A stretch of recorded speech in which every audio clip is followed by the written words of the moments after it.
later it wasn't that, Jews were like allowed to have the synagogues and they would lead, religious life, but they somehow managed to, have like few places where actually they were able to have them as synagogues. This one, all the other places were refurbished, rebuilt, so are not left there.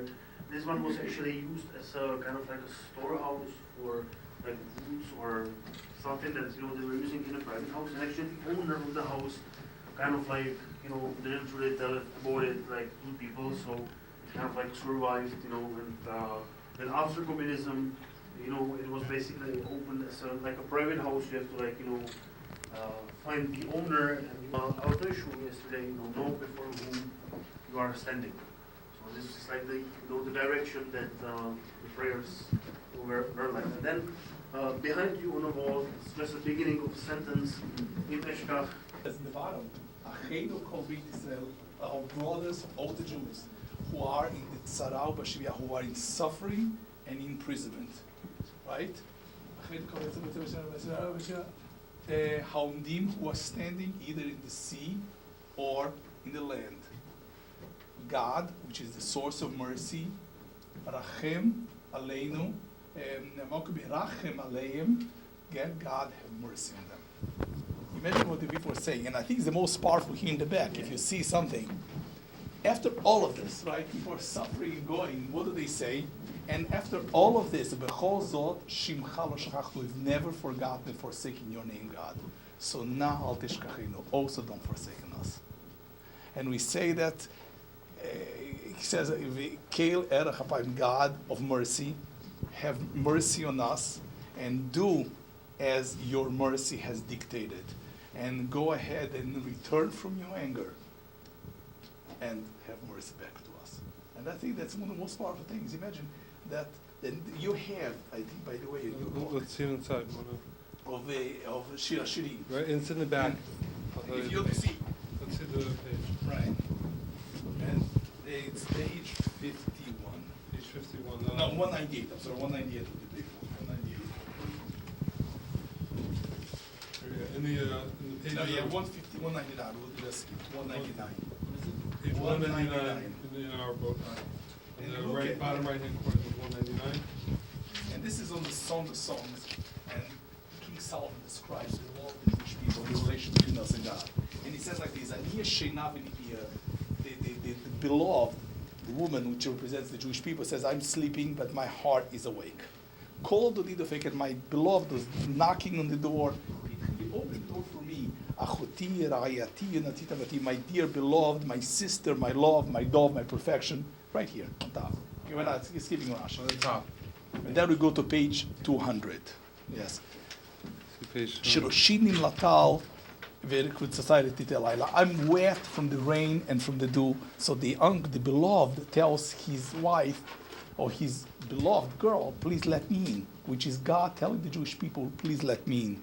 So what did the Jewish people answer? Pashatit couldn't. I'm already dressed out. I'm not going to redress to open the door for you. I already washed my feet. I'm not going to get dirty for you. So that's the Jewish people. That many times God comes to us and we say, we're too busy with ourselves. We can't come to you. My beloved extended his hand, minachor, from the hole of the door. He comes to call me, and my kishkes, my insides, my intestines start paying for love. So what happens? Come to me. So the girl says, fine, I'm going to wake up and I'm going to open the door for my beloved. But you know what's happening? I opened the door, he has gone. It was too late. In life, God calls us, and many times we are too late to answer. My soul came out to realize that I lost him. I called for him, I couldn't find him. I looked for him, I couldn't find him. I called for him, he never came to reply to me. So listen, this is the story of the Jewish people. It represents the story that the Jewish people, God was with us, and we just turned our back to him. So what happened to us? The Goyim, the non-Jews who took over Yerushalayim, who were around the city, they found me, and take a look at these. They hit me and they hurt me. They took my jewels away from me. The people came to God, which the people are enemies.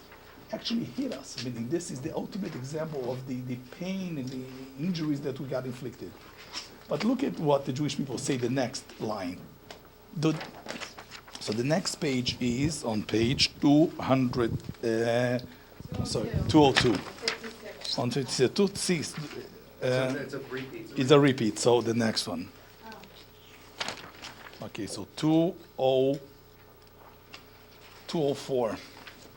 So what do the Jewish people say? Ishbati etchem benot Yerushalayim. So the Jewish people tell the enemies, the girls who took over Yerushalayim, our competitors, when you find my beloved, mata gidulo, what are you going to tell them? So imagine, we tell our enemies, if you meet God, what should you tell them? What would you tell them? He said, listen, why are you hurting me? I was looking for you. Why are you hurting me? And instead of that, it says, tell him shecholata avani, that I still love you. And this is extremely powerful. This is what it says. God, no matter what you do to us, we'll never forget you. And what do the nations answer to the Jews? Why? What's so special about you, Lord, that you make such a crazy swear? You're telling us to swear that after what he all did to you, that he hurt you, that he pained you, and you still tell him that you love him? What is so special about you, beloved?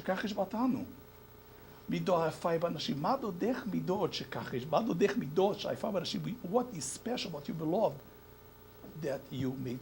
And then he calls that we explain why we love God so much, and the Goyim will say to us at the end, says, you know something, we want also to love him. If you have such a love that no matter what he does for you, and this sure represents this.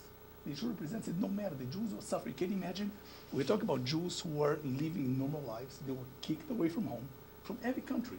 They were sent to a country that they had no clue of their language. They had no idea why they were being hurt, meaning they were hurt and suffering and burying people alive. So the first natural reaction would be, why is God doing this to me? And we come to this show and it says what? God, realize that no matter what, we haven't forgotten you, so don't forsake us. And I think this is the most powerful show. We've gone to, at least to myself, the most powerful I've ever seen.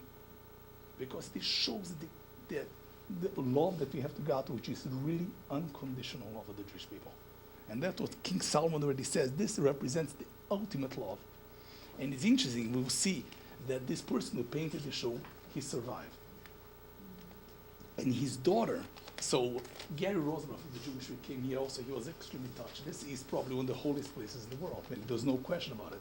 That people could maintain their faith.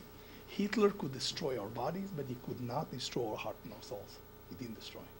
The show is the evidence of this. When I came here the first time, I'll tell you the truth, somebody was living here, a non-Jewish guy, he actually died. And this was his house, and it was a big bother to him. It was not a museum where he had to bribe the guy to come in. But even he felt that this place is unbelievable. This is the love and the strength of the Jewish people. And she writes here, I will give it to every afterwards, I'm not going to read the letter, but she says here, the daughter responds, the majesty of Prague and the spirit of Theresienstadt. This is the spirit of Theresienstadt. And he says the memories and discovered her father was Asher Bellinger, that he survived and he built a Jewish family, and the family lives in America today. And this shows that the family, the strength of heart, they're able to stay. So I think we should say a Perek Tehillim and to realize that we live such an easy life. And we forget and forsake God for stupidities. This is somebody who, in the doors of hell, said, God, the love will never go away. And it's, I think, powerful. So we have a film here, and You say. No.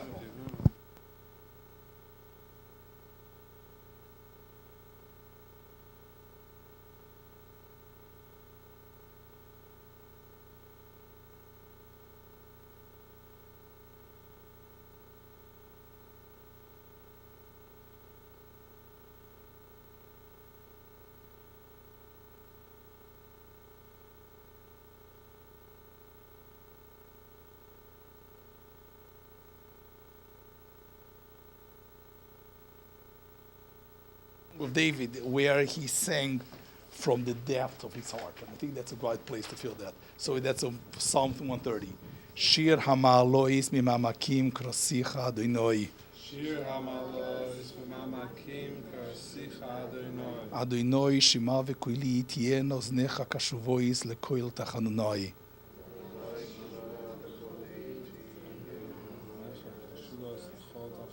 Im avoinois tishmorio Adonai mi amoid.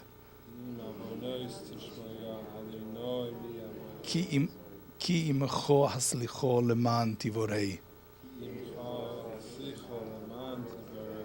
כי ויסי אדוני כבשו נפשי ולדברו יאכלתי. נפשי לאדוני משומרים לבויקר, שומרים לבויקר. יחל ישראל אל אדוני, כי אדוני החסד והרבה מויפדוס.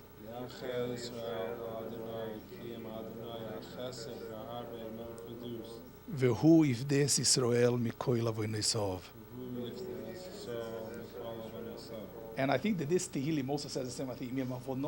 God, if you are going to count our inequities, who can stand? But we know that our relationship transcends all of this, and therefore we say, Yachel Israel al Hashem, wait and hope Israel for God, because God will come back. Ki Hashem chesed, because God has kindness, and He has a lot of salvation to go for us. So when we lose hope, we should look at this. That this is the strength of hope. When everything is dark, hope exists, and the love is still there.